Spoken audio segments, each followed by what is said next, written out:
আজ আন্তর্জাতিক মাতৃভাষা দিবস। মাতৃভাষা ভেবে শুনে দেখে মনে আলোড়ন তোলে না এমন মানুষ প্রায় শূন্য।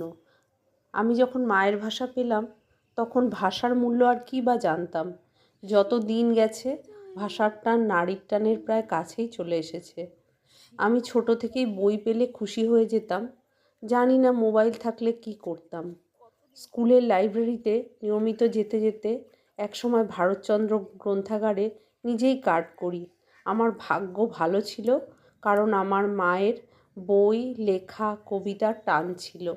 এরপরে এলো বন্ধুরা, ভালো গান, ভালো কবি, ভালো উপন্যাস, ভালো সিনেমা, ভালো ভাবনা, কত শিখলাম।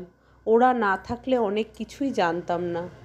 খুব গর্ব হয় আমার মায়ের ভাষা বাংলা বলে। এত মিষ্টি ভাষা জানি না কোথাও কি আছে। যখন যানবাহনে দূরে কোথাও যাই, একটু বাংলার হরফ দেখলেও মনটা খুশি হয়ে যায় হঠাৎ বৃষ্টির মতো। অবিরাম যে নিজের সাথে হাবিজাবি বলেই চলেছি, তা তো বাংলাই। এত বছরে আমি একটাই মাত্র ইংরেজি উপন্যাস কষ্টে সৃষ্টে শেষ করতে পেরেছি। হারানো সুর সিনেমা যেখান থেকেই শুরু করি থামতে পারি না। কর্ণকুন্তী সংবাদ ভাবলেই চোখে জল আসে। হুমায়ুন আহমেদের বহুব্রীহি কতবার শুনে পড়েও পুরনো হয় না। শ্রেষ্ঠ উপন্যাসগুলো না শেষ করা অবধি ঘুমানো যায়নি।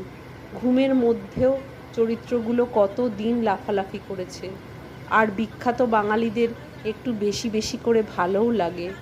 একদম শেষে বলি, আমার নিজের একমাত্র কন্যে গড়গড়িয়ে বাংলা পড়ে, লিখতেও পারে, কিন্তু রাগলে ইংরেজি বলে।